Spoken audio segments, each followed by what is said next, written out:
Muy, pero muy buenas tardes. Un gusto saludar a todos nuestros amigos de la Asociación Mexicana de Investigadores de la Comunicación. Un servidor Jorge Hidalgo les da la más cordial bienvenida a esto que son los webinars, los seminarios virtuales de encuentro que tenemos los miembros de nuestra asociación para seguir discutiendo sobre estas temáticas que tanto nos inquietan, nos aquejan en materia de investigación y sobre todo que nos presentan grandes desafíos, como es el caso que hoy vamos a tener de nuestra invitada especial, la doctora Laura Campos Vidó, quien nos va a hablar sobre la interacción comunicativa en la búsqueda de las soluciones para la violencia de género. Como bien decíamos, pues hoy nos enfrentamos ante estas dinámicas, problemáticas y sobre todo situaciones que nos llevan a los investigadores en comunicación a plantearnos nuevos abordajes, perspectivas, planteamientos teóricos, cruces interdisciplinares o multidisciplinares, y yo le agradezco muchísimo a que la doctora haya aceptado la invitación, sobre todo a muy reciente presentación de su libro, que tuvimos el gusto de estar ahí con ella, acompañándola en la FIL, en la minería, aquí en la Ciudad de México. Y bueno, Laura, yo te doy la más cordial bienvenida. Gracias por haber aceptado la participación a este webinar. Hola Jorge, hola a todos, gracias por la invitación en este espacio de conversación tan interesante y tan importante que está abriendo la MIC, estos webinars que evidentemente se están convirtiendo y se van a construir también en un recurso de referencia muy importante para nuestro campo en México, ¿no? Gracias a ti por la invitación. No, pues muchísimas gracias, Laura. Y para quienes se acaban de sintonizar, a todos nuestros colegas que están por ahí, a Cristi Tamés, a Nidia Sánchez, a Stephanie, a Chitlali, que se acaban de sumar a este webinar, les agradecemos. Seguramente, como les decíamos, va a haber más colegas que van a estar enlazándose a lo largo de la presentación. Por tanto, para no hacer tan largo mi introducción, Laura, yo solamente les quiero pedir a quienes están conectándose y a los que lo van a hacer en unos momentos más, que no olviden apagar micrófonos y cámaras durante tu presentación. Posterior a ello, abriremos cámaras, micrófonos para empezar nuestro conversatorio. Y yo me voy a permitir hablar un poquito acerca de la trayectoria de la doctora Laura Campos, quien es nuestra invitada del día de hoy, y para ello les voy a compartir la presentación donde tenemos un poco de su semblanza para que sepan un poco más de la trayectoria de nuestra invitada el día de hoy. Por ahí ya todo el mundo puede ver la presentación. Yo les comentaba, la doctora Laura Lisset Campos Vidó estudió el doctorado en Ciencias de la Información en la Universidad Complutense de Madrid, en España, misma institución en la que realizó estudios de maestría en comunicación periodística, empresarial e institucional. Ella es licenciada de la comunicación y cuenta con estudios en Derecho. Desde 2006 es profesora e investigadora en la Universidad Autónoma de Nuevo León. Actualmente es miembro del Sistema Nacional de Investigadores en nivel candidato y perfil deseable por el programa de mejoramiento del profesorado que promueve la Secretaría de Educación Pública. Sé que andas ya en la aplicación para el subir de nivel. Este semestre ya han incursionado seguramente tú y otros colegas para hacer la solicitud del mismo, así es que les deseamos toda la suerte, Laura. Tu línea de investigación versa sobre comunicación y cultura, estudios de televisión desde las audiencias, desde las estructuras y desde los mensajes, economía política y la comunicación, periodismo, esfera pública y género.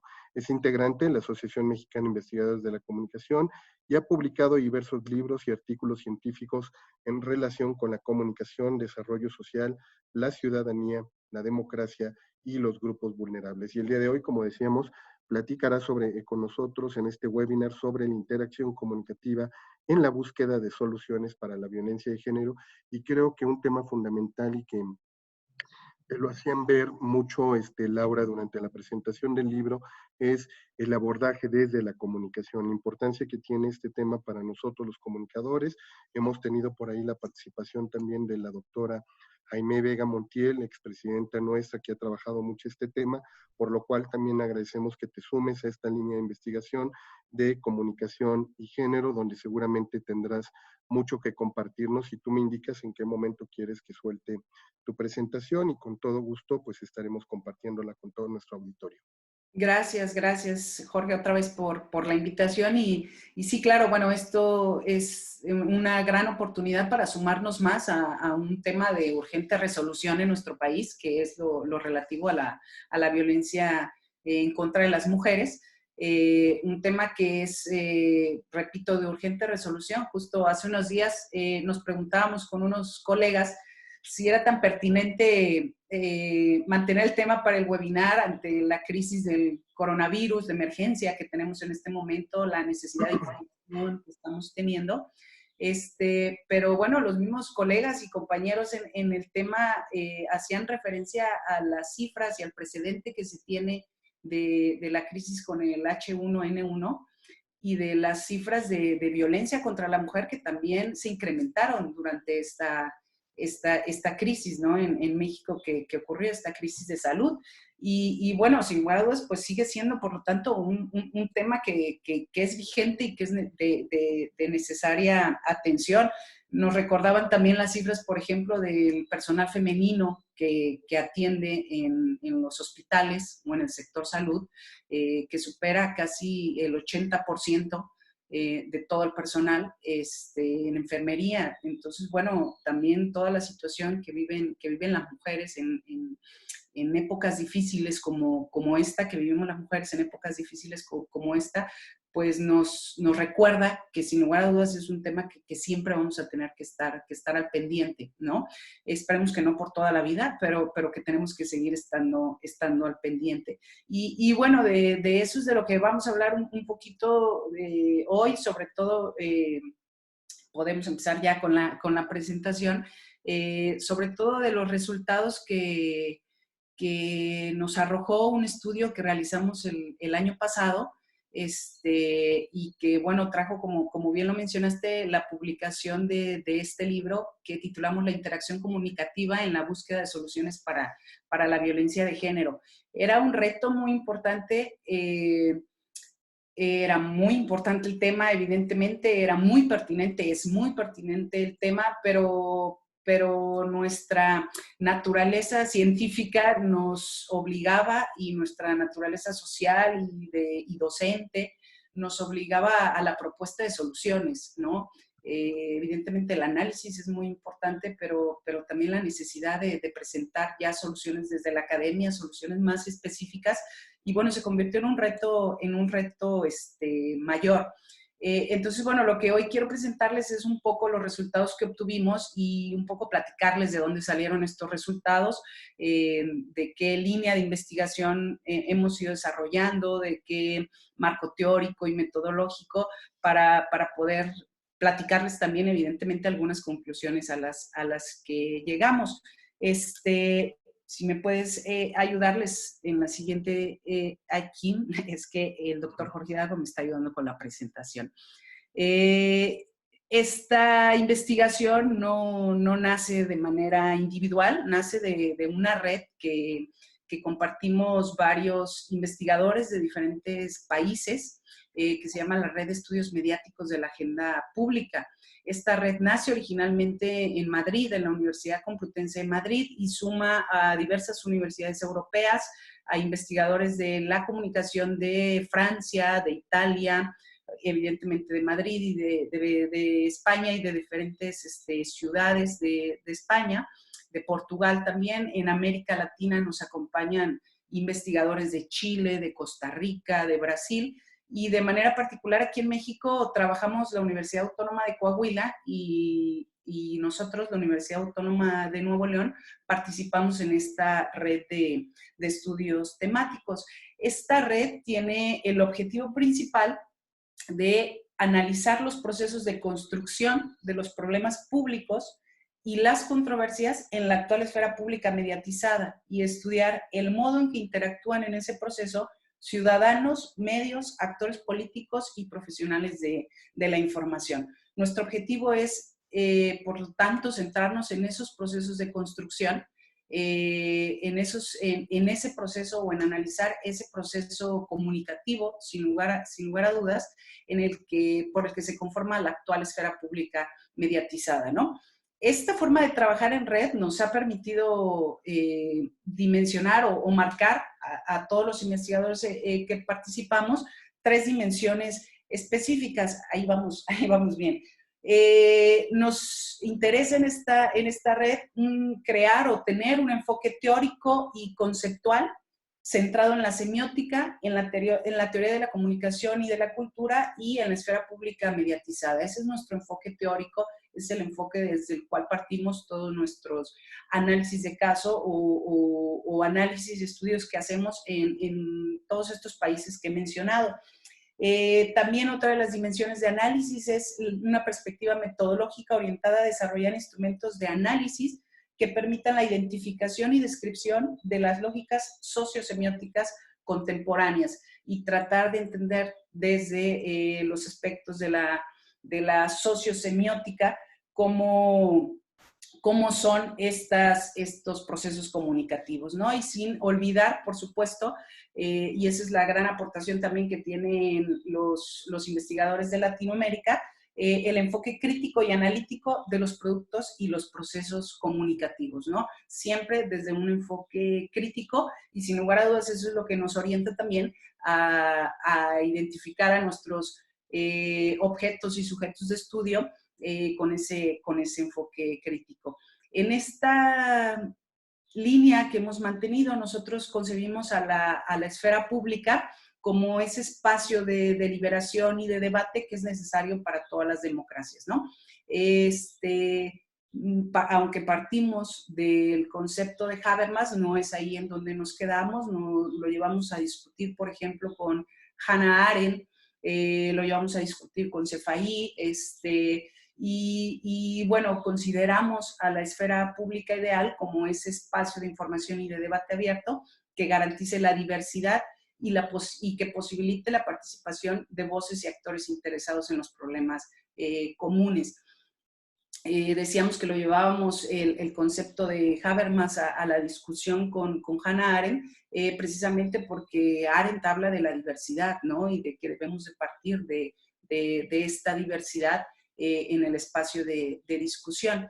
Evidentemente también ya no nos quedamos con la idea clásica de una esfera, sino de que existen micro y macroesferas o esferas centrales y esferas periféricas. Y bueno, nos interesa tratar de descubrir cuáles son las lógicas de formación, cómo se forma ese espacio de información y de debate abierto, que es la esfera pública, cuáles son las características para poder formar ese espacio de deliberación. Y evidentemente al estar hablando de un espacio de deliberación, pues estamos hablando de comunicación, ¿no? Y entonces desde ahí es de donde nosotros abordamos nuestras problemáticas. En esta red, ¿me ayudas con la siguiente, por favor? En esta red, bueno, hay muchos hallazgos, algunos de los que sirvieron o de los que partimos para este estudio específico de la violencia de género son estos 4. Primero, que la conversión de un problema social en problema público está condicionada por los procesos de mediación y de mediatización. Y entonces analizamos cómo se dan esos procesos, si es que los hay, de mediación y de mediatización, perdón, para que un problema social se convierta en un problema público. Mediación, evidentemente, desde los principios de Martín Barbero, ¿no? Los problemas sociales, otro de los hallazgos que nos ayudan para partir en este análisis, es que los problemas sociales se convierten en problemas públicos cuando los diversos actores buscan hallar una solución común a través de la comunicación en la esfera pública. Y eso es muy importante, es algo de lo que hemos ido conociendo en todos estos años de análisis, que si los actores no quieren encontrar una solución, no se van a convertir los problemas en problemas públicos.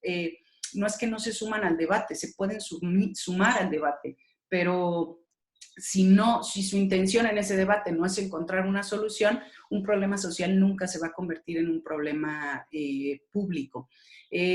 También este trabajo que hemos tenido en diferentes países nos ha permitido corroborar que las arenas públicas o los escenarios en donde se desarrolla un problema y una controversia son diversos, translocales y transmedia. Esto lo pudimos ver, por ejemplo, el problema de de la violencia de género. Se ha estudiado también en esta misma red en otros países. Hace un año, hace 2 años, nosotros estudiábamos las movilizaciones por el gasolinazo, por ejemplo, y después en la misma red se analizó bajo la misma perspectiva el movimiento en Francia, ¿no? Que fue más o menos similar. La prostitución, por ejemplo, es otro tema que se ha podido analizar en esta misma red en diferentes países, y eso nos ha permitido corroborar que evidentemente las arenas públicas, los escenarios de discusión son diversos, son translocales y son transmedia. El movimiento Me Too, por ejemplo, es otro ejemplo, ¿no? Y finalmente, otra cosa de donde partíamos nosotros es que en las arenas o escenarios públicos interactúan actores que pugnan por hacer avanzar sus perspectivas y propuestas sobre algún problema del mundo común. En este espacio de debate y de deliberación es también un espacio de poder, y evidentemente cada uno de los actores va a hacer valer su poder para convencer a más público que se adhieran a su idea, ¿no? Entonces, bueno, de estos hallazgos, insisto que son algunos de los muchos que ha tenido esta red tan fructífera, es de donde partíamos para hacer este análisis de la violencia de género en el caso de Nuevo León. Y en la siguiente diapositiva, bueno, les quería compartir solo algunos de los trabajos, por ejemplo, que se han publicado bajo esta red, solo para que, bueno, mostrarles esto que les decía de que hemos tomado diferentes problemas públicos para hacer este análisis.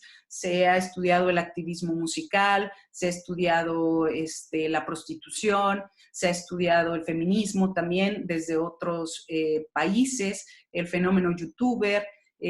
Hablamos ahí de manera más concreta de las pasiones y los conflictos en la esfera pública, de la adopción homoparental en Saltillo, por ejemplo, de la educación, el conflicto de la educación. Entonces, bueno, han sido varias las temáticas que se han tratado en esta red, que, insisto, tiene muchos años trabajando. Aquí en México nos adherimos en el 2017, pero en España tiene desde el 2012, ¿no? Creando ya métodos, formas de trabajo, temáticas, puntos de discusión, y bueno, ha sido muy, muy fructífero. Entonces, bueno, era el contexto, o es el contexto en el que nace esta investigación. Si me ayudas con la siguiente diapositiva, en esta investigación, que siempre, evidentemente, fue nuestro objetivo, encontrar esos procesos comunicativos que ayudaran a que el problema de la violencia contra las mujeres pasara del plano de la visibilización al de la discusión, y por ende al de la política pública y al cambio en un paradigma social. Creíamos o consideramos, y creo que es el común, que es un problema que tiene visibilización, que la gente lo ve, pero no se discute tanto, y por lo tanto no se plantean tantas posibilidades o tantas soluciones de manera concreta comparado con la visibilización. ¿Por qué tomábamos este tema?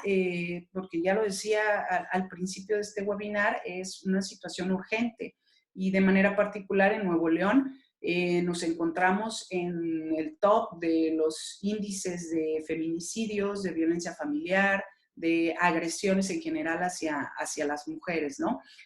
Tristemente, hemos estado en los primeros lugares en cuanto a este tipo de problemática, y bueno, era sin lugar a dudas un tema urgente que había que tratar de discutir, y como te decía, de tratar de encontrar soluciones, de proponer soluciones desde la comunicación, ¿no? ¿Qué podíamos hacer en ese sentido? Perdón, esta investigación nace también de una radiografía mediática que realizamos, si me puedes ayudar con la siguiente diapositiva, realizamos con la hemeroteca personal que nos proporciona Artemisas por la Equidad. También les comento que Artemisas por la Equidad es una asociación civil que se encargó de impulsar, otros activistas, se encargó de impulsar la alerta por violencia de género en el Estado. Entonces, esta asociación civil nos presta su hemeroteca, toda la información, todos los periódicos que sirvieron para crear el informe Sombra, tal cual pasa, por ejemplo, en Ciudad Juárez, que sirven para crear el informe Sombra para que se active la alerta por violencia de género. Entonces tenemos una hemeroteca desde el 2002 hasta el 2018, que es cuando termina nuestro análisis, una cantidad muy importante, muy significativa de notas periodísticas que narran la violencia en el estado de Nuevo León. Y bueno, esta cantidad de notas nos permite identificar tres cosas muy importantes. Nos permite identificar las voces, quiénes son los que hablan de la violencia contra las mujeres, ¿no? Cuáles son las personas que hablan de esta temática y, por ende, quiénes tienen voz, porque no todos tienen voz en la esfera pública. Entonces, saber cuáles son esas voces, saber la perspectiva, es decir, desde dónde se aborda el problema y qué representación se hace del problema, los que de él pueden hablar, qué representación hacen esas voces, esos actores que sí pueden hablar, cuáles son las perspectivas que proponen, ¿no? O que ponen. Y también las propuestas de solución, si las hay, también es claro que no siempre hay propuestas de solución, como hablábamos anteriormente, puede llegar a presentarse esta situación, que no existan propuestas de solución o que los actores no tengan propuestas de solución. Buscábamos saber lo que dicen del problema, obviamente, pero también identificar el proceso comunicativo existente o no entre los diferentes tipos de actores. Es decir, si había discusión o no de la problemática, si había, cuáles eran las razones, y si no había, cuáles eran las razones para que existiera o no esta discusión. Cuando hablamos de los tres tipos de actores, les decía, me refiero a los medios masivos de comunicación, a la ciudadanía o los representantes de la ciudadanía, y evidentemente también a los medios masivos de comunicación como actores de la controversia, como actores que participan en la discusión. Fue un trabajo muy arduo que requirió de diferentes técnicas e instrumentos para podernos acercar a esta visión, ¿no? O a estas soluciones, a estas propuestas que presentamos, en la que incluimos el análisis de contenido de los medios, evidentemente todo el análisis de las notas que teníamos. Utilizamos también la minería de datos para identificar esas otras esferas periféricas o esas otras microesferas. En el caso de la violencia contra la mujer en Nuevo León, identificamos esas esferas periféricas en las redes sociales. No quiere decir que otros problemas o en otros lugares, todas las esferas periféricas o las esferas periféricas estén en las redes sociales, pero en nuestro caso sí, esos otros espacios de discusión eran las redes sociales. Hicimos también un análisis del discurso de las autoridades para saber cuáles eran, esto que les decía, sus perspectivas, sus propuestas de solución. Realizamos también entrevistas a profundidad con las activistas y realizamos también entrevistas a profundidad con los directivos de los medios. Nos interesaba indagar ahí también, insisto, su participación o la participación del medio como actor en la controversia, como una persona que comparte el debate, ¿no? Y finalmente hicimos también focus group con periodistas que tuvieran amplia trayectoria en la cobertura de este tipo de violencias. Lo que nos interesaba en estos focus group era tratar de identificar el nivel de conciencia respecto a su papel de actores en este problema público. O sea, qué tan conscientes son los periodistas de su participación, de su papel de actores, qué tan conscientes son de que lo que ellos escriben, la cobertura que hacen, del problema mismo, de que todas esas acciones de su profesión tienen o implican un impacto en la discusión del problema, ¿no? de la violencia contra las mujeres. Y bueno, después de tener esta radiografía mediática, este primer acercamiento, nosotros pensábamos que en Nuevo León el problema de la violencia contra las mujeres era un problema estancado, era una problemática, veíamos todos esos cientos de notas y decíamos, esto no se va a acabar, nunca se va a acabar, ¿no? O sea, es muy complejo. Y creíamos eso porque veíamos, por ejemplo, en los medios, veíamos casi que modelos de redacción de las notas. Eran esquemas casi igualitos, lo único que hacían era cambiar el nombre, la dirección, pero parecían notas calcadas, ¿no? Evidentemente parecía un problema estancado porque veíamos igual desde el 2002 hasta el 2018 que no disminuían los índices de violencia, al contrario, aumentaban. Aumentaba a lo mejor también incluso la hazaña, ¿no? Con la que se realizaban los delitos o incluso se narraban los delitos. Entonces, parecía una problemática estancada. Es importante mencionar que en esta red con otras temáticas se ha clasificado los diferentes tipos de problemas públicos y tenemos una clasificación para problemas estancados. Nosotros creíamos que este problema estaba ahí. Un problema que está ahí en esa clasificación es, por ejemplo, el de la prostitución, que involucra mucha temática moral y que se vuelve muy difícil su discusión en la esfera pública, ¿no? Entonces nosotros creíamos que la violencia contra las mujeres pertenecía ahí, a un problema estancado, a un problema cíclico, y por lo tanto, pues entonces nuestras propuestas de solución estaban todavía más difíciles de presentar. El galón de 4. Sin embargo, en un análisis más detallado, pudimos identificar una evolución en la discusión de esta problemática, principalmente en los últimos 5 años, en que vimos que esta discusión es mucho más dinámica, está mucho más presente, que trajo, entre otras cosas, como ya lo decía, la implementación de la alerta por violencia de género y modificaciones jurídicas al tipificar el femicidio, ¿no? Entonces, bueno, no estaba estancado, y tan no estaba estancado que hubo cambio en las políticas, hubo debate y cambio en las políticas públicas. ¿Quiénes contribuyeron a ello? Sin lugar a duda, esta evolución es gracias al trabajo de las activistas feministas, que han sido muy conscientes, consistentes en el Estado, y también los nuevos medios de comunicación, ¿no? Sobre todo las redes sociales, que han sido pieza clave para que esta problemática evolucione en su discusión. Todos los actores que analizamos coincidían en ello, es decir, los periodistas, los directivos de medios, las activistas, el mismo gobierno o los mismos autores de gobierno coincidían en que los nuevos medios de comunicación habían acelerado este proceso de discusión de la violencia de género. ¿Me ayudas con la siguiente? El uso de los nuevos medios, es decir, de las redes sociales, nos aproximó también a ver un panorama intergeneracional entre las activistas. Es decir, en Nuevo León teníamos activistas de generaciones muy distintas. Las periodistas y los periodistas también identificaban esto, dos grupos de activistas.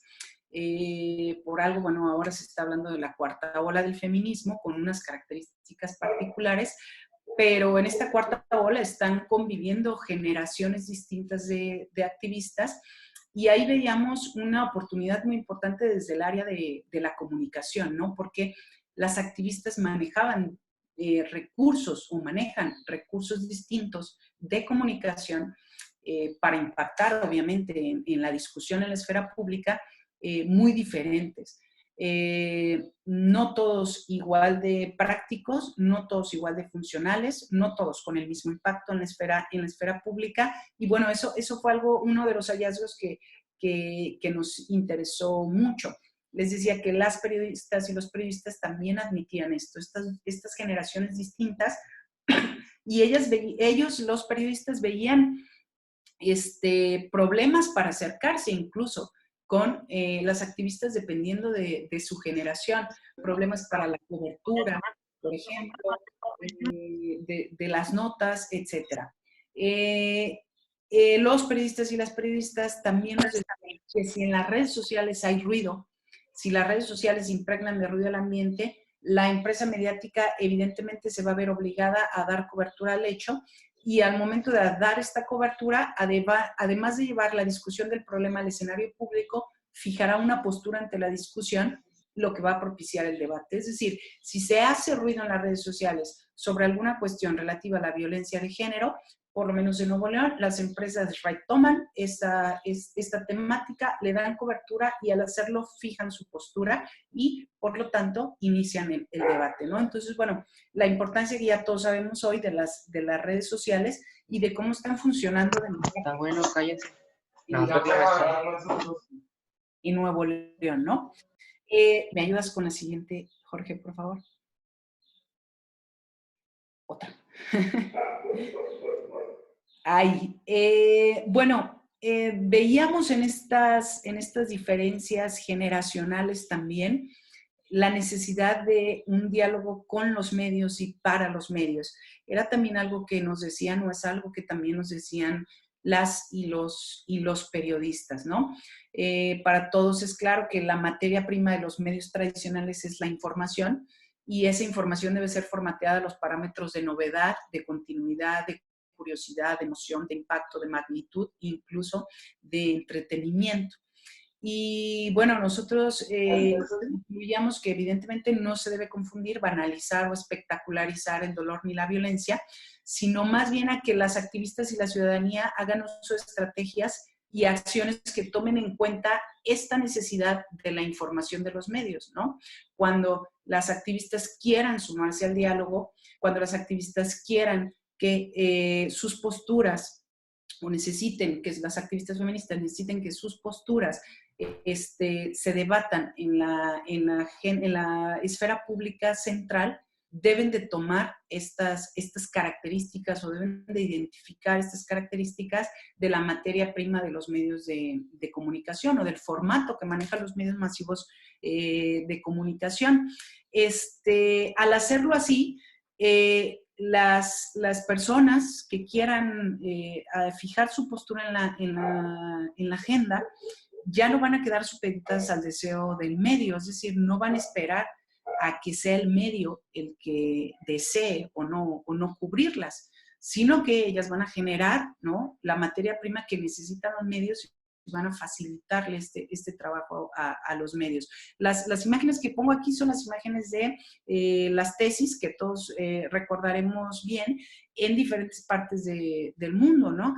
Este movimiento de las tesis, de esta movilización de un violador en el camino, en tu camino, cumple con todas estas características de la información que requieren los medios tradicionales, de novedad, de curiosidad, de emoción, de impacto, de magnitud e incluso de entretenimiento. Entonces, estos son ejemplos de cómo, bueno, los feminismos, las intervenciones de las activistas feministas pueden dialogar con los medios y dialogar además para los medios, ¿no? Que es muy importante.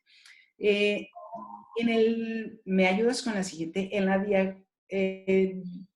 radiografía que hicimos, gracias, de la prensa, evidentemente todavía es muy común encontrar el amarillismo y el morbo en los relatos de violencia contra las mujeres. El análisis que hicimos desde el 2012 hasta el 2018 nos queda claro que en Nuevo León se sigue utilizando el amarillismo y el morbo para narrar estas acciones de manera particular. Sin embargo, también podíamos, en el análisis longitudinal, podíamos evidenciar una tendencia hacia su disminución. No hacia su erradicación, pero sí una tendencia hacia su disminución. Algo también que nos llamó mucho la atención, que nos compartían las activistas, que nos compartían los periodistas, es que en Nuevo León muchas mujeres violentadas buscan a los medios para exponer sus casos. Muchas mujeres le tienen más confianza a los medios que a la autoridad y entonces preferían buscar a las y los periodistas para denunciar algún tipo de violencia. Ante ello, nosotros señalamos una urgente capacitación en protocolos de atención y difusión de casos de violencia en las empresas mediáticas. Las empresas mediáticas se tienen que capacitar hoy, igual en el campo de la comunicación, todos lo sabemos, se tienen que capacitar para narrar la violencia contra las mujeres con perspectiva de género, obviamente, pero también para atender a aquellas mujeres violentadas que se acerquen con ellos por la confianza que pueden tenerle superior a las autoridades.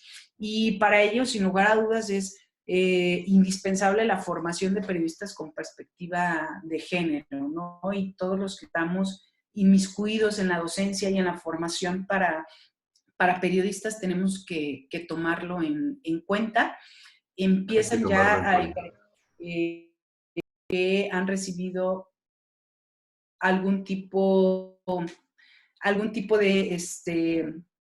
de formación con perspectiva de género, pero pues apenas empezamos a ver cuáles van a ser los resultados para estos periodistas que recién egresan, ¿no? Pero es algo de urgente atención a la formación de periodistas con perspectiva de género desde la universidad y como parte de su currícula obligatoria.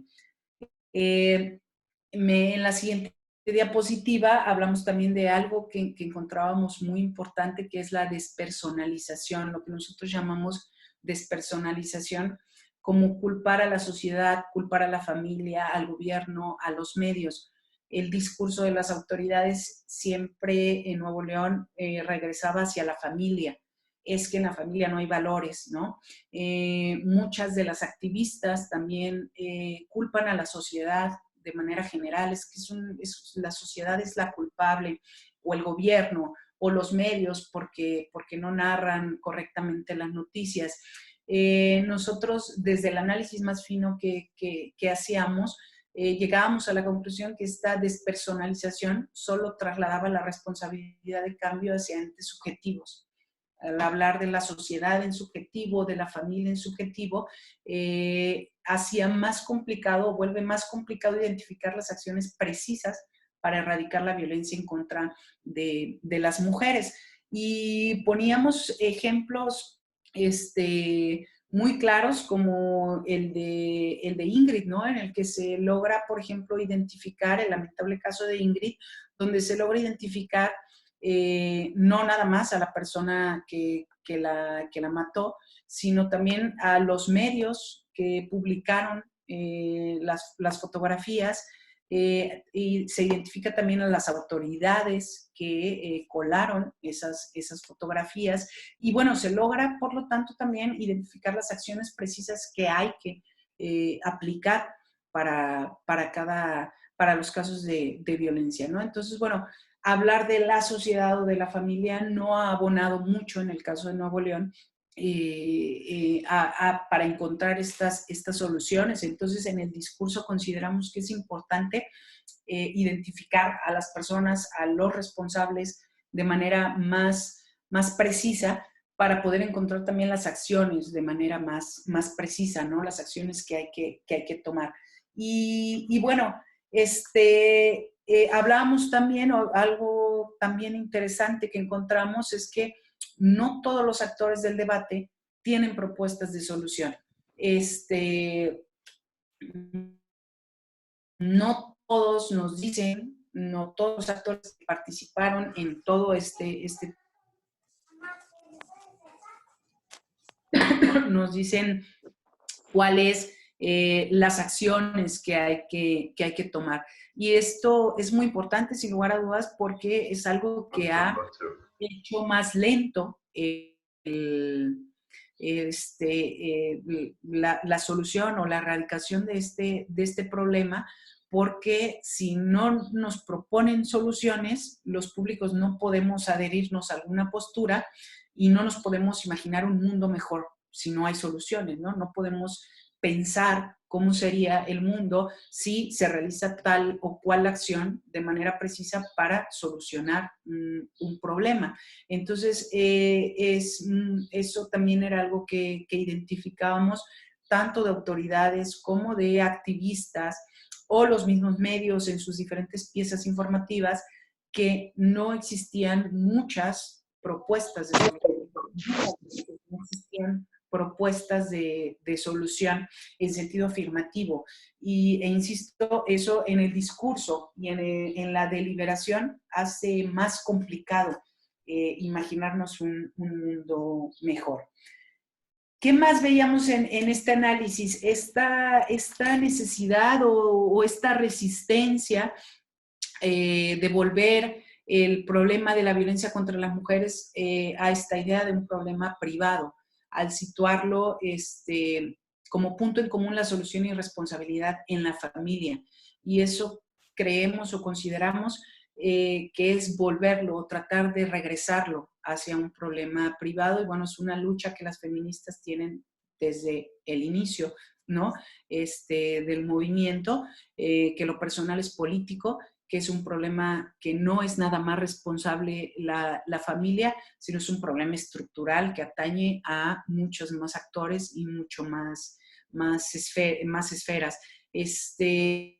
Además, insisto, los actores de nuestro estudio evidenciaban esta idea de responsabilizar solo a la familia e insisto, con actores me refiero incluso a las activistas, incluso a los periodistas, incluso a las autoridades, nos decían esto, ¿no? En las discusiones que teníamos. Y bueno, eso reduce el problema a algo, insisto, que se ha venido luchando por años para visibilizar y para discutirlo al momento de ponerlo en la agenda pública, ¿no? Entonces, esa resistencia de dejarlo en lo privado, en la esfera privada, también consideramos que es algo que ha hecho lento el avance en esta problemática. Y bueno, también veíamos un diálogo y reconocimiento diferenciado entre las y los actores. Es decir, no se consideraban todos los autores en el mismo grado de poder.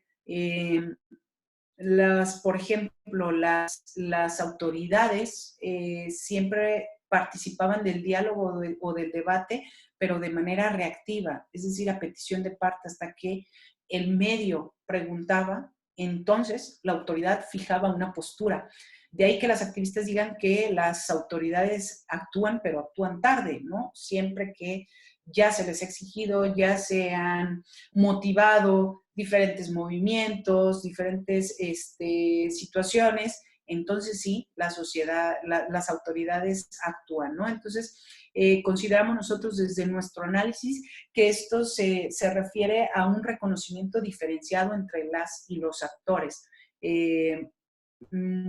Tampoco todos los actores son conscientes, incluidos los mismos medios masivos, no son conscientes que los medios no son nada más el escenario del debate, sino que son parte del debate, que los medios tienen y fijan una postura, una perspectiva del problema, que miden y fijan también una solución, ¿no? Que también ponen una propuesta de solución, que tienen intereses, obviamente, también en ese debate.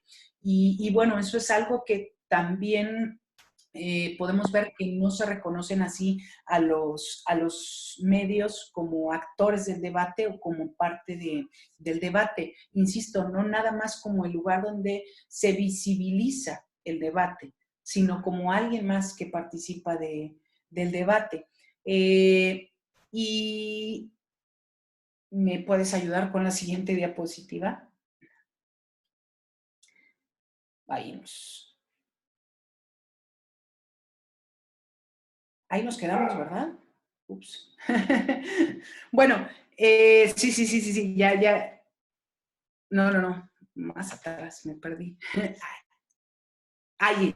Bueno, ahí hablábamos de que las autoridades dialogan principalmente de manera reactiva ante cuestionamientos precisos, generalmente a petición del medio, de la falta de reconocimiento de la autoridad hacia los medios como actores en la controversia, y de que los medios acuden a las activistas principalmente a esas voces hegemónicas, y se nos vuelve a presentar otra vez el panorama de las generaciones en las activistas, ¿no?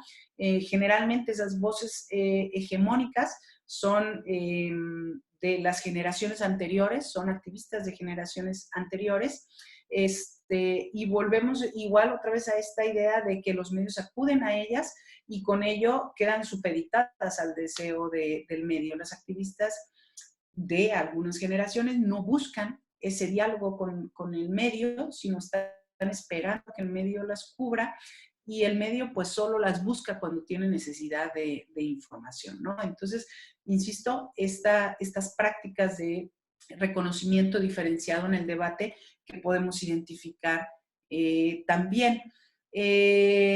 Las periodistas, y volviendo, insisto, con esto de las generaciones, apuntan o insisten en la apertura al diálogo por parte de las activistas. Ellas hablan ellos sobre todo hablan de el trato diferenciado por el sexo, y que eso afecta en la cobertura. Evidentemente, las activistas feministas tienen sus razones, su postura, para no admitir, por ejemplo, en las manifestaciones la presencia de hombres, ¿no? Periodistas, pero los periodistas ven en este hecho algo que afecta a la cobertura del movimiento y que afecta a la cobertura en general de la violencia, ¿no? Todavía para cubrir la nota roja, que es donde generalmente aparecen las narrativas de violencia contra las mujeres en Nuevo León, hay mayor presencia de periodistas hombres, y por lo tanto, pues eso también afecta la cobertura cuando las mujeres, las activistas, no dejan a los periodistas que se acerquen. Entonces, bueno, los periodistas hicieron mucho hincapié en esa necesidad de mayor apertura al diálogo. Y las activistas siguen mencionando, evidentemente, y exigiendo las coberturas con perspectiva de género. Decimos que esto es algo incuestionable. No podemos negar que sigue existiendo coberturas mediáticas sin perspectiva de género. Insisto que nosotros en nuestro estudio veíamos un pequeño avance en esta circunstancia, pero no la erradicación, ¿no? O sea, siguen existiendo coberturas amarillistas, sensacionalistas, y bueno, eso es algo que siguen exigiendo las activistas. Y lo que mencionábamos, las activistas exigen que las autoridades dejen de ser reactivos en el debate y que tengan mayor prontitud en el diálogo para que lleguen cuando tengan que llegar, ¿no? Que no lleguen tarde y que no lleguen nada más por la reacción o por una cuestión de imagen, ¿no? Y bueno, ya casi para terminar, las propuestas de solución que nosotros planteábamos, que insistimos, no nos queríamos quedar solamente con el diagnóstico, no queríamos asumir esa postura, sino la misma postura crítica que ya mencionábamos de la red, nos ofrecía, nos alentaba a generar propuestas de solución desde la comunicación. Y bueno, en términos muy generales, nosotros consideramos que nuestra propuesta es o requiere el debate del problema de la violencia en contra de las mujeres en la esfera pública mediatizada, requiere de la creación de dinámicas creativas que favorezcan el diálogo entre los actores y salir de las formas heredadas ya institucionalizadas. Con dinámicas creativas volvemos otra vez a este ejemplo que les ponía de las tesis, por ejemplo, a este ejemplo que tenemos aquí de 9 Ninguna se mueve, que por primera vez en nuestro país tuvo una mayor cantidad de personas, de mujeres que nos sumamos y que apoyamos este movimiento. Dinámicas creativas como esto de los tendederos del acoso que han estado presentes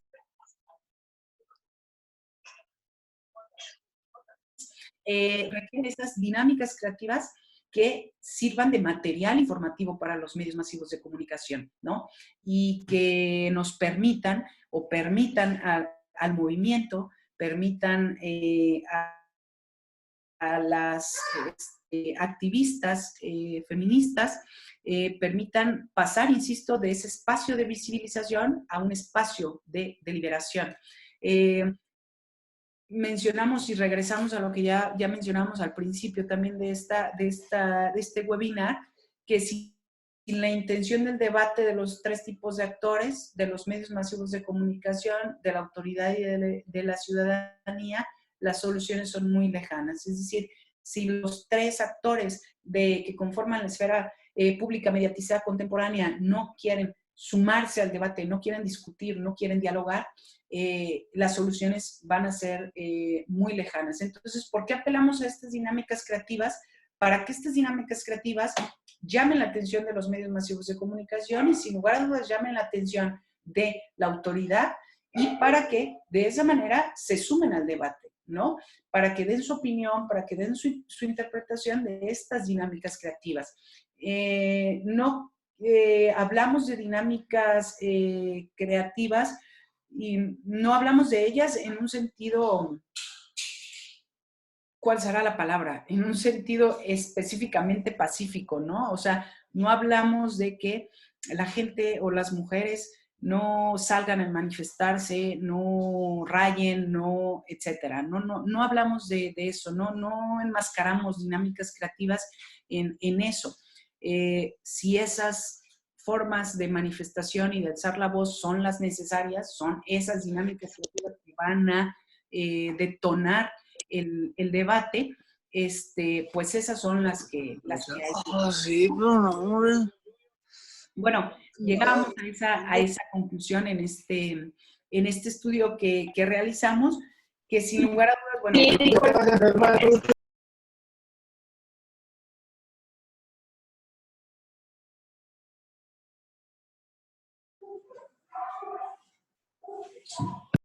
precisamente desde nuestro campo, desde la comunicación. Increíbles temas, increíbles temas. Al debate, ¿no? Que nos lea, que nos escuche, que nos vea, que nos comparta su idea y que salga más debate, más información, más propuestas de solución, obviamente, para erradicar, insisto, este problema que es de urgente resolución. Y bueno, pues muchas gracias, Jorge. Muchísimas gracias a ti, Laura. Vamos a abrir los micrófonos. Yo les voy a pedir a las personas que tienen interés en ir participando, que vayan levantando la mano para que les podamos ir cediendo la palabra y si quieren, cuando les dé la palabra, activar su micrófono para que no se vayan a empalmar las conversaciones. Por ahí teníamos hace rato de Citlali la mano levantada con petición de una pregunta. Citlali, si está por ahí, si quieres abrir tu micrófono y mientras les apago a los demás para que no se vayan a empalmar con el conversatorio. Citlali, adelante. ¿Sí me escuchan? Perfecto. Ok.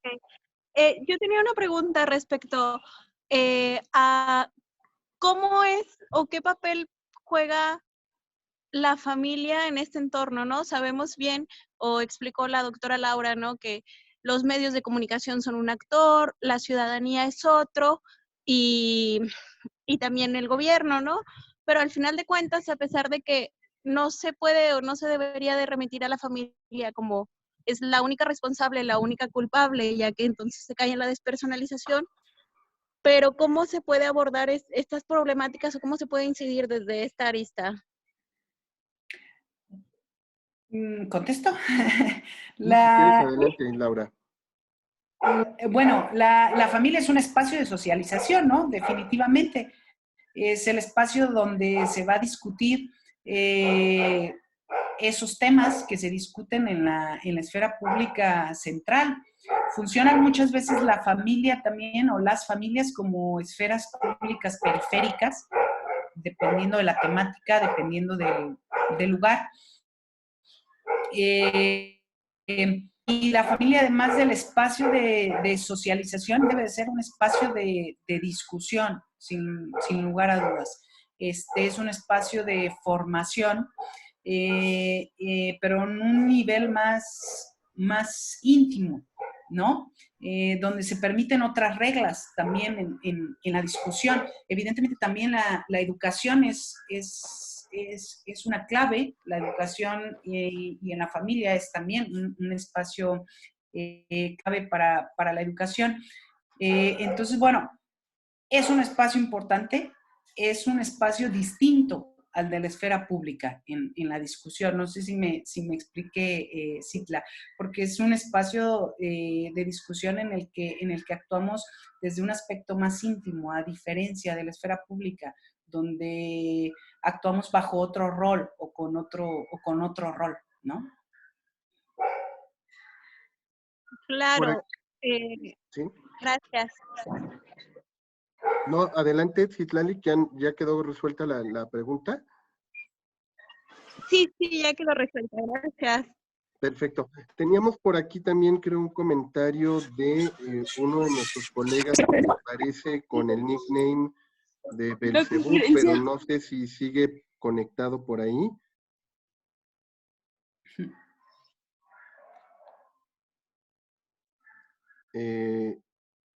Sí, adelante, Belcebú, te damos la palabra. Digo, se escucha raro que le estemos invocando, pero bueno, aquí lo andamos invocando.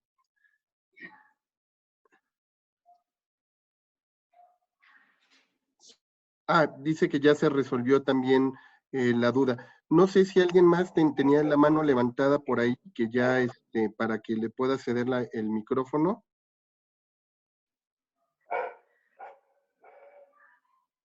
Quien quiera preguntarnos lo dice, por favor, para que le podamos abrir el micrófono.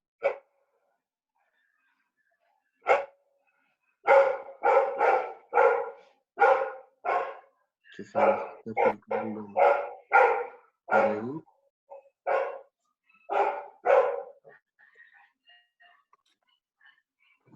Laura, en lo que se van animando nuestros colegas asistentes el día de hoy al webinar, en términos del trabajo de la esfera, vamos a decirles, comunicativa, responsabilidades que tienen los formadores de comunicadores.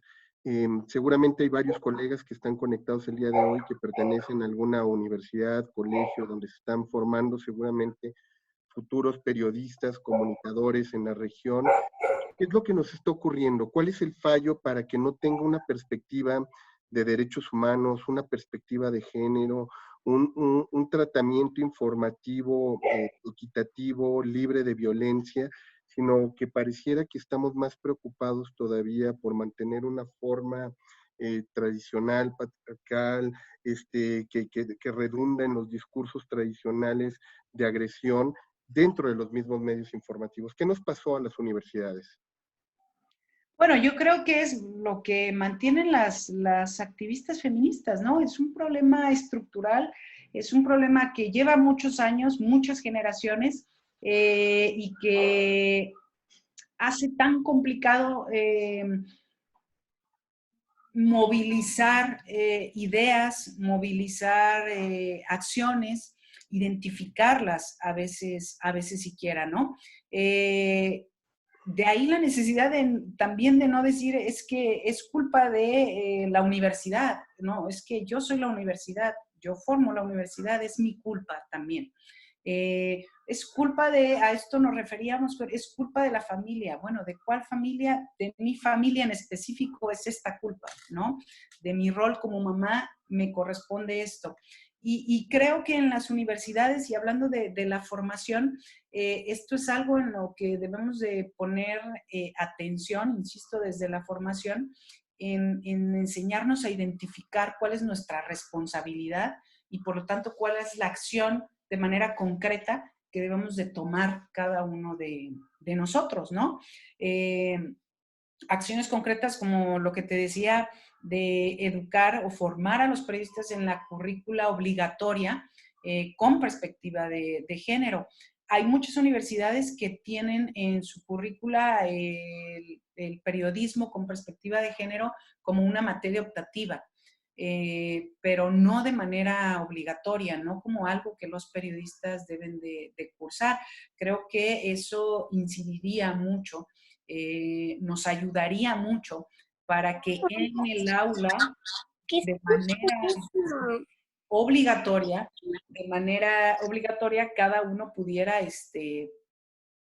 tomar su responsabilidad, asumir su responsabilidad y preguntarle a los alumnos cuál es su responsabilidad. Entonces, creo que tiene que ver precisamente con estos resultados, insisto, que hablamos de asumir cada uno, de dejar de despersonalizar y de decir cuáles son las acciones concretas que tiene que realizar cada quien, insisto, y aprovechando efectivamente que hay tantos colegas que si no nos ven ahorita, nos verán después, muchos de ellos con incidencia en los planes académicos, en la currícula, que tomen esta consideración de manera importante. En la Autónoma de Nuevo León llevamos este modelo, bueno, se lleva este modelo en la carrera de periodismo. Acaba de egresar nuestra primera generación con periodistas que cursaron de manera obligatoria esta Hola. materia. Y bueno, es muy pronto para ver los resultados, para evaluar, pero sin lugar a dudas creo que se está abonando en este sentido, ¿no? Javier, creo que tenía Javier Bautista una pregunta en la mano levantada por ahí. Javier, si quieres abrir tu micrófono y preguntar directamente, adelante.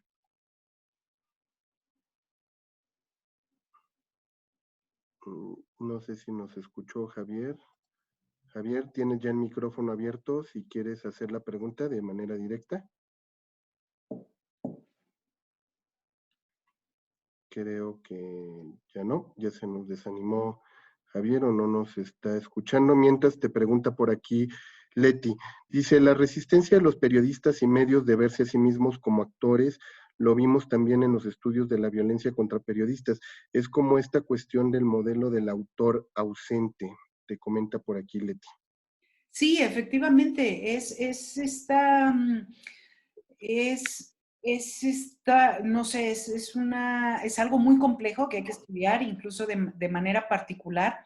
Eh, Cada uno de los actores que nosotros vimos desprende muchas más líneas de investigación y posibilidades de investigación, pero de objetos y sujetos, pero de manera particular, el caso de los periodistas es efectivamente esta resistencia a verse como actores, ¿no? Como personajes en el debate. Evidentemente la estructura de la profesión periodística tiene, y del periodismo en general, tiene también muchas líneas de abordaje, la sociología de la producción de noticias, la economía política de la comunicación, etcétera, etcétera. Hay muchísimos factores que inciden en la producción de noticias desde el aspecto o desde el análisis del profesional de la información, pero algo que vemos constante cuando lo relacionamos con su participación en los problemas sociales es esta resistencia a asumirse como actores y asumir su responsabilidad como tales en la esfera pública y en la comunidad de la cual son partes. Les comentaba que hicimos un análisis también anterior a sobre el gasolinazo, la movilización también que se generó. Igual en el caso de Nuevo León era muy particular porque es una sociedad que no suele acudir a las movilizaciones ciudadanas en la calle.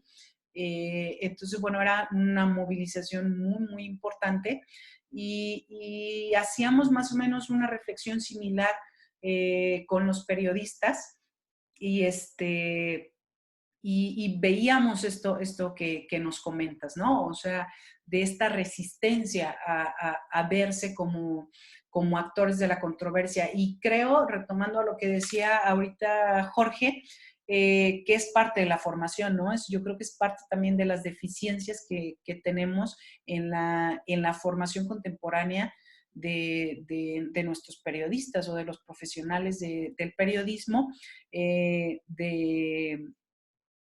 para hacerles ver o que sean conscientes, ¿no? de esta importancia que tienen en el debate público de los diferentes problemas, incluidos los propios, como el de la violencia en contra de los periodistas.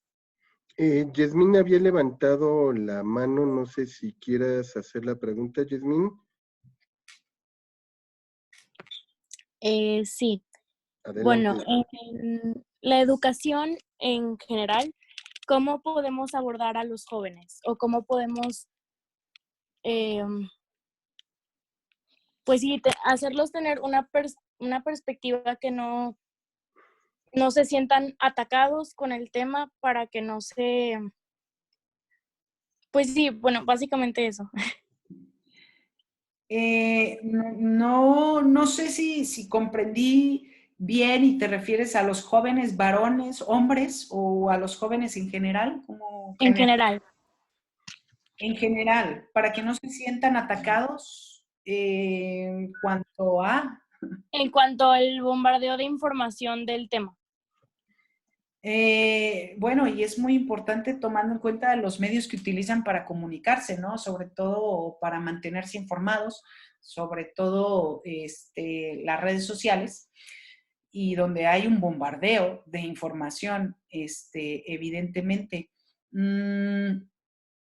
Habría, y dejas también algo muy interesante, un precedente interesante para analizar desde las juventudes cómo reciben estos mensajes de la violencia en contra de las mujeres, cómo los reciben, cómo los interpretan.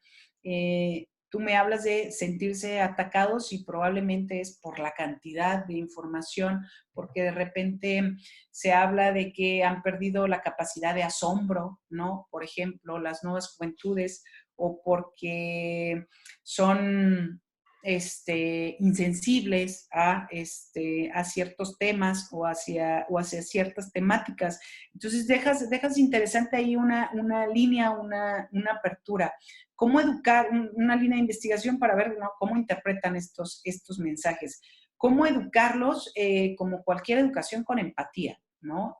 Sin lugar a dudas. O sea, primero, evidentemente, conocerlos, analizarlos, preguntarles su sentir, y sobre eso buscar otra vez las herramientas creativas que nos ayuden a despertar ese interés en el debate, en la plática, en el intercambio.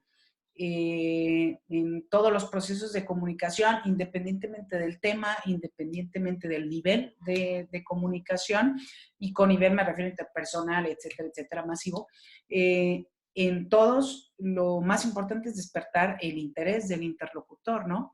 Y para hacerlo necesitas conocerlo, necesitas conocer cuáles son sus intereses.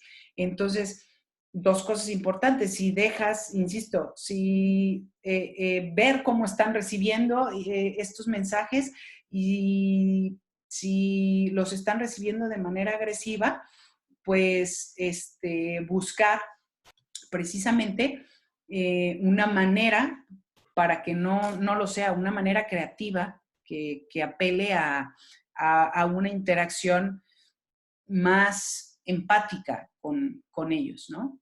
Interesante que un análisis que se puede hacer desde la afirmación que comentas. Marisol tiene una pregunta por ahí, también le cedo la palabra por si quieres hacérsela de manera directa, Marisol, o ahorita la leemos, tú nos dices. Si quieres abrir tu micrófono, Marisol.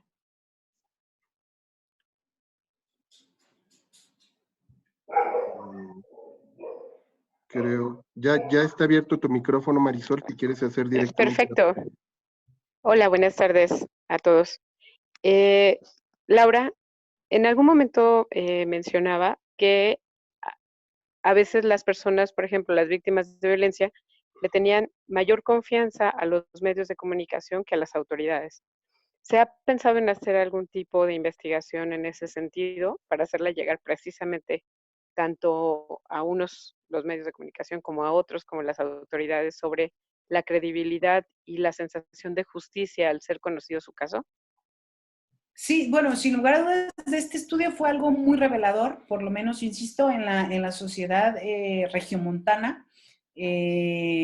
Muchas de las activistas nos comentaban, hicimos también un estudio con personas con mujeres que sufrieron violencia, y nos comentaban también esta situación, ¿no?, particular que, insisto, nos llamó mucho la atención, de ese acercamiento que prefieren por el nivel de confianza a los medios masivos de comunicación.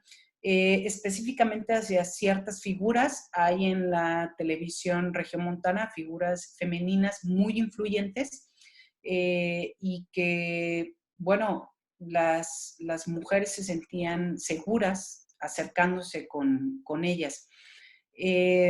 No reconozco yo hasta este momento o en este punto alguna línea de investigación en ese sentido de manera particular, hablando de la temática de violencia sobre las mujeres, contra las mujeres, perdón, pero sin lugar a dudas es una puerta muy interesante que hay que abordar en las sociedades en donde se presenta esto, ¿no? O en las comunidades en donde se presenta esta circunstancia.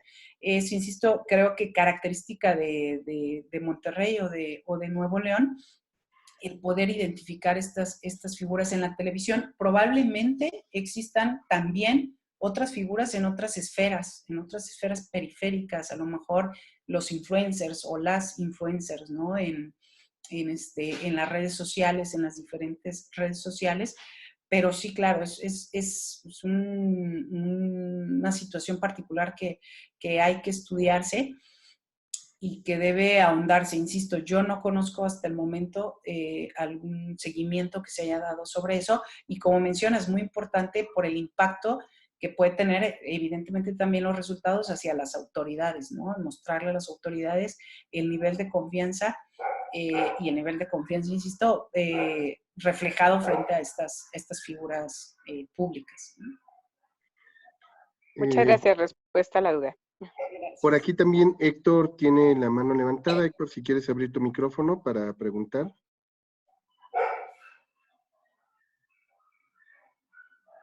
Héctor, si quieres, ya está abierto tu micrófono. ¿Quieres lanzar tu pregunta? En lo que...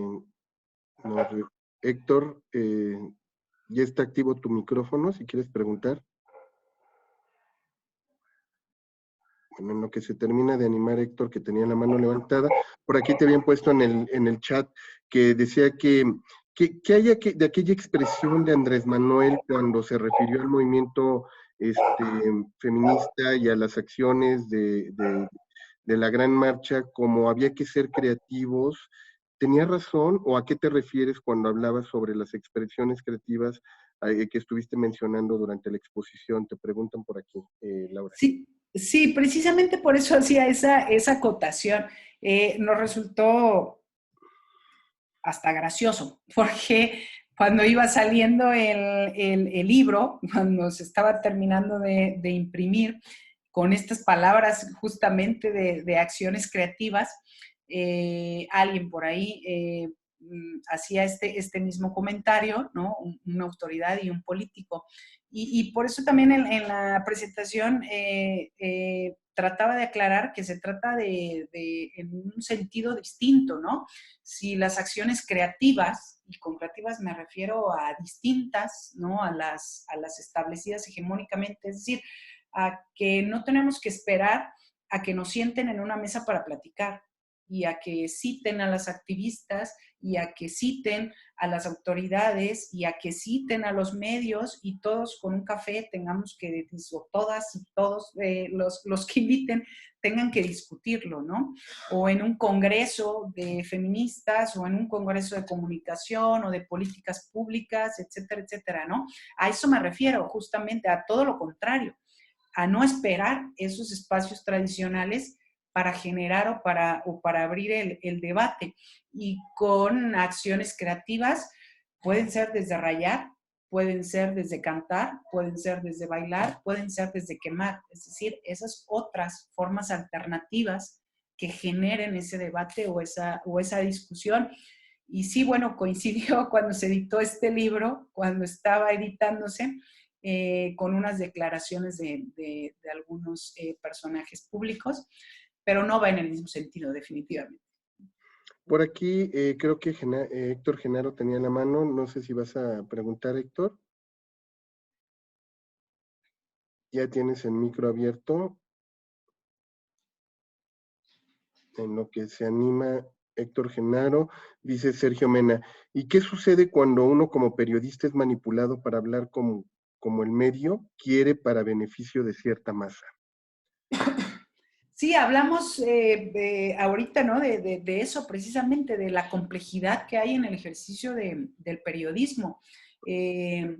Desde la comunicación se aborda precisamente el ejercicio del periodismo y la creación de notas, la creación de narrativas mediáticas en el periodismo desde todos los diferentes niveles y todas las diferentes elementos que confluyen en la creación de una noticia, incluidos los intereses del medio, incluidos el contexto histórico y social en el cual está el medio de comunicación, en el cual se narra la noticia, incluidos los aspectos más personales del periodista, ¿no? Y relacionando un poco el interés del medio con los aspectos más personales del periodista y lo que hablamos ahorita de la formación del periodismo, creo que es importante reforzar en ese sentido también la función del periodista en las sociedades democráticas y ahondar, ¿por qué no?, en cuestiones éticas y morales en la formación, para que en el ejercicio del periodismo y cuando ya se tengan que afrontar a situaciones coyunturales, pues tomen la mejor decisión en función de su formación, ¿no? De su formación ética y de su formación moral y profesional, evidentemente. Entonces, bueno, definitivamente, insisto, cada uno de los actores deja muchas líneas, muchas cuestiones abiertas de investigación. Desde esta perspectiva, desde donde nosotros retomamos esta temática, deja muchas cosas. Cuando presentábamos el libro, La FIL de Minería, mencionaba precisamente eso, ¿no? Que como siempre tenemos muchas más preguntas que respuestas, pero que nos permite tener un panorama mucho más amplio de todo lo que interfiere en este problema y, bueno, por lo menos ver cuáles son todos los focos por donde podemos intervenirlo, nos ayuda a avanzar, sin lugar a dudas. De hecho, yo creo que vinculada a este cuestionamiento está lo que Héctor comenta, dice, ¿por qué a los periodistas los atacan tanto en cuestiones de temas tan importantes como si fueran hoy también un centro de la discusión, ¿no? En la arena pública, por la manera como se están haciendo las coberturas periodísticas y los fallos éticos y todo el tema de las fake news? Sí, claro. Hay un punto de investigación que se está retomando en todas partes del mundo desde las ciencias de la comunicación, que es precisamente la crisis del periodismo, ¿no? Y de la credibilidad, evidentemente, como elemento central. Desde la esfera pública se aborda y se toma en cuenta también esto, la complejidad que tiene el periodista, el medio en términos más generales, pero el periodista en términos particulares, de funcionar en dos sentidos, como espacio de visibilización, donde tiene que ser objetivo, ¿no? Donde tiene que informar, evidentemente, pero también como actor, y como actor tiene intereses, por supuesto, tiene emociones, tiene una valoración moral también, tiene una propuesta de solución y actúa en las dos formas el medio. Su responsabilidad es muy amplia, sin lugar a dudas. La responsabilidad del periodista es muy amplia y creo que es algo que es muy grande y creo que es algo que se ha perdido en la formación y creo que es algo que se ha perdido también producto del ritmo tan acelerado que tenemos hoy en esta sociedad de la información, donde se demanda información rápida, al instante, inmediata, en donde prima la velocidad, por ejemplo, sobre la calidad, pero volvemos otra vez a la responsabilidad de cada uno. O sea, somos nosotros mismos, soy yo misma, tú mismo, los que estamos demandando información inmediata, y somos yo misma y tú mismo los que estamos demandando a los periodistas que nos den rápido la información, y eso los obliga a no verificarla, y eso los obliga a buscar fuentes que no son del todo confiables, etcétera, etcétera, etcétera, ¿no? Entonces, sí, claro, se golpea mucho a los periodistas, pero todos debemos de asumir nuestra responsabilidad en ello, y bueno, creo que todos los que estamos reunidos hoy en torno a la comunicación, creo que podemos identificar nuestra responsabilidad también en este juego que se está dando, y en esta crisis que se está dando del periodista, definitivamente. Mayela tiene la mano levantada por aquí. Mayela, si quieres abrir tu micrófono y preguntar.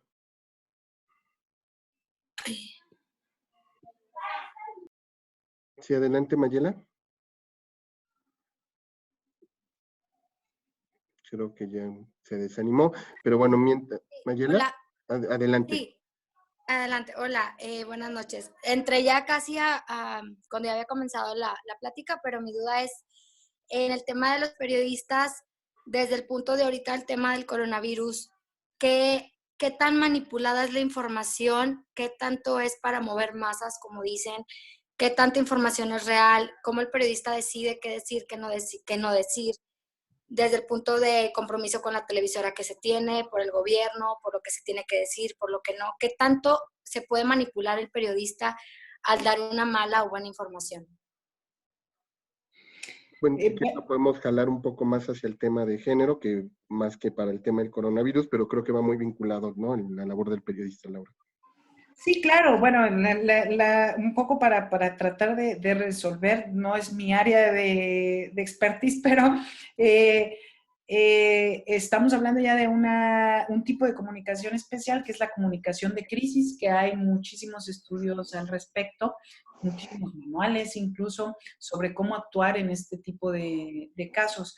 Manuales que además, o indicaciones o propuestas, que además están señalando o señaladas con acciones concretas para los diferentes actores que participan en una situación así, ¿no?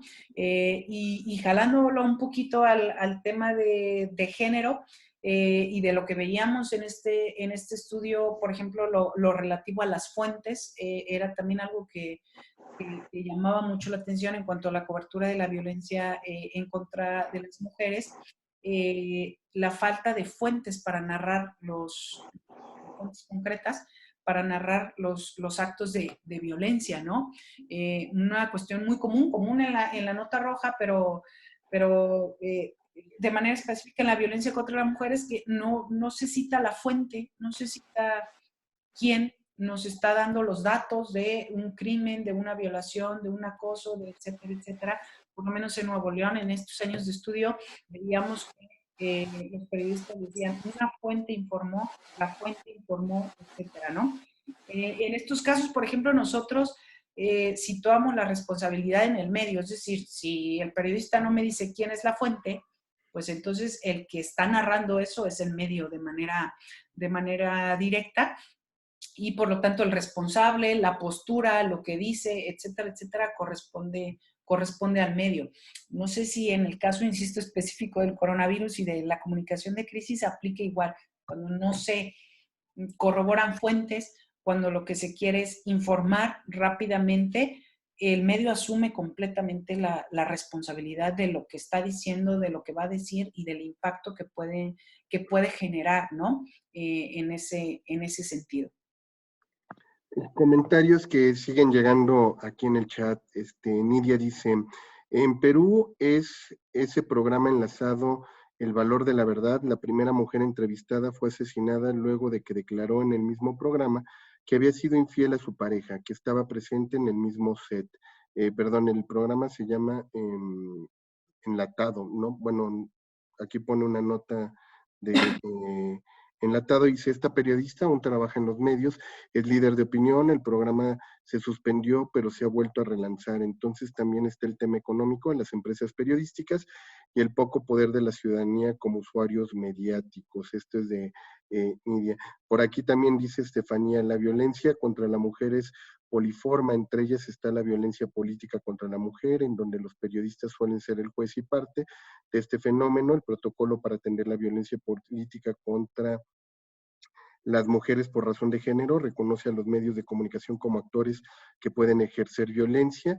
¿Qué opinión tienes al respecto? Y si consideras que este tipo de violencia debe tener un tratamiento informativo diferente por la naturaleza de la violencia política contra las mujeres, debido a que se desarrolla en el ámbito público. Sí, definitivamente. O sea, como mencionas, hay diferentes formas de violencia.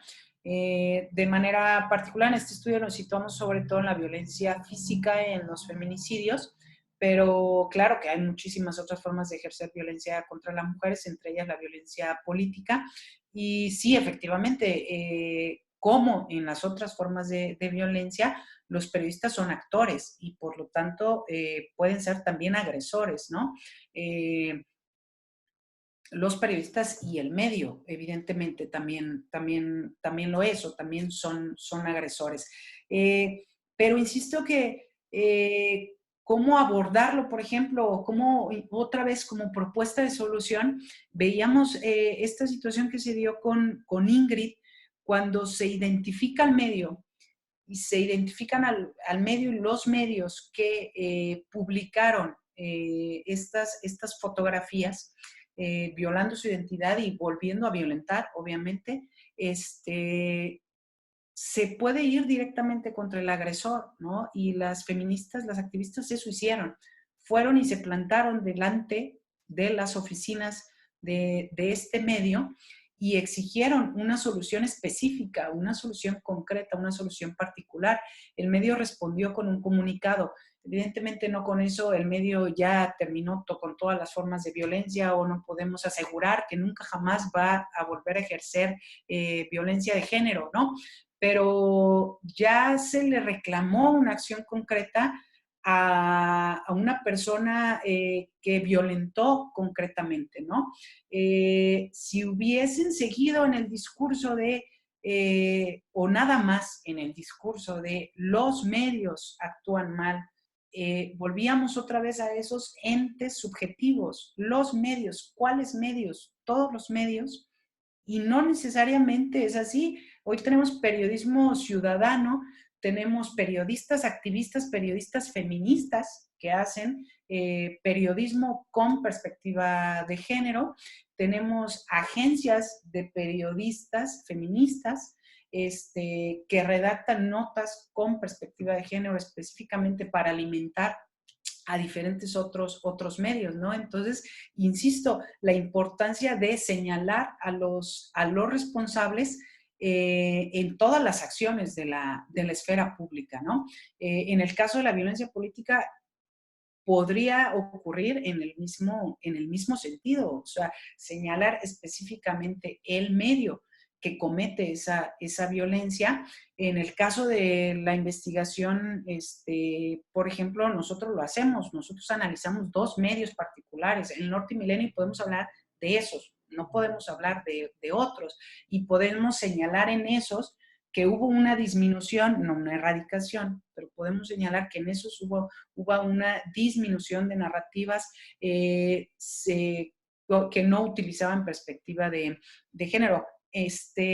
Pero insisto, la importancia de señalar cuáles son los medios para no hablar de entes subjetivos y poder avanzar más rápidamente en las soluciones y en las propuestas de solución. Laura, creo que tenemos una última pregunta. Abril está levantando la mano. Si quieres, Abril Yasmín, comentar, abrir tu micrófono, adelante. Bueno, ¿se escucha? Sí, perfecto.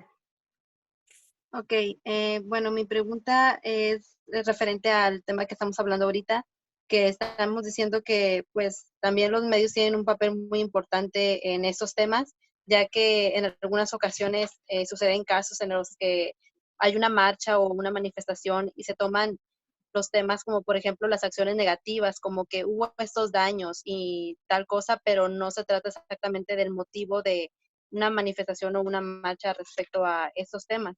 Entonces, mi posición es de que los medios, al igual que redes sociales, en la familia, se tienen que inculcar estos temas y no pasarlos de lado.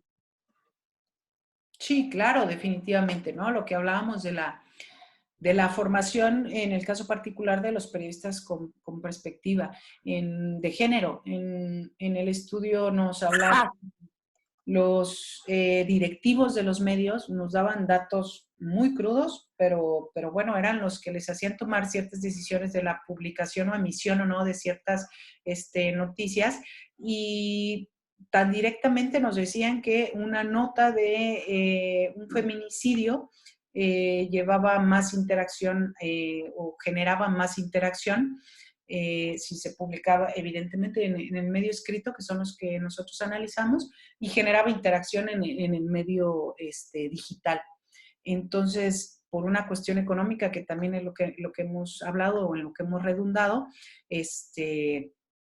pues preferían publicar las noticias con ese tipo de características de morbo y amarillismo. Y bueno, insisto, definitivamente una propuesta que nosotros ponemos sobre la mesa es la inclusión en la formación de los periodistas esta materia de periodismo con perspectiva de género de manera obligatoria, ¿no?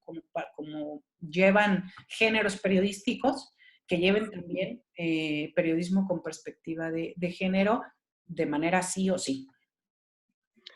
Doctora Laura Campos, ha sido un gusto escucharte. Creo que ha sido por demás interesante lo que has compartido como parte de tu investigación. Sabemos que hay mucho más trabajo detrás de lo que nos pudiste compartir. Sin embargo, vamos a invitar a que las personas que hoy se han sintonizado en tiempo real en este webinar y que seguramente lo harán en los próximos días también a través de la versión on demand que vamos a tener en nuestro canal de YouTube y en la página de la Asociación Mexicana de Investigadores de la Comunicación, puedan seguir interactuando contigo. Creo que hay mucho tema para seguir explorando. Seguramente por ahí se habrán quedado en el tintero preguntas, inquietudes, que podrán ya después responder en una interacción quizá más directa contigo. Ojalá busquen tu libro y ojalá puedan contactarse directamente contigo, Laura. Sí, claro que sí. El libro se titula como se titula este webinar. Gracias a todos por conectarse, y claro que sí, igual estamos a la orden para cualquier interacción.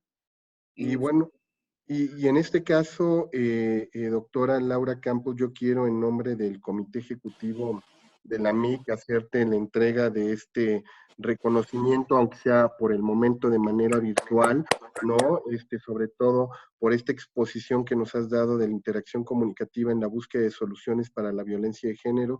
Como decíamos, gratificante, con muchas interrogantes, temas que van a quedar y seguramente seguiremos explorando dentro de la Asociación Mexicana de Investigadores de la Comunicación. Muchísimas gracias por haber estado con nosotros, Laura. Gracias a ti. Y bueno, también queremos invitar a todos nuestros amigos a que la próxima semana, igual en punto de las 18 horas, hora del centro de la Ciudad de México, puedan conectarse, ya que vamos a tener nuestro primer panel virtual. A diferencia de otros webinars que hemos tenido, la presentación de uno de nuestros expertos.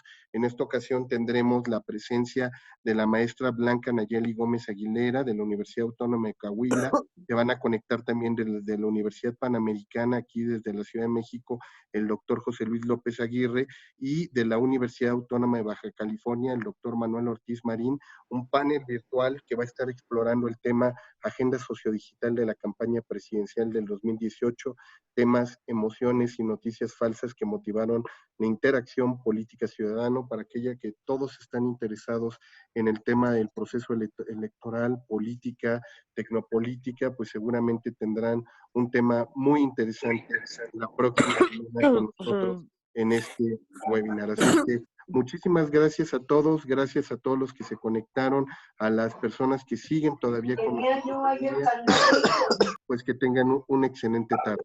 Muchísimas gracias a todos. Gracias, buenas tardes.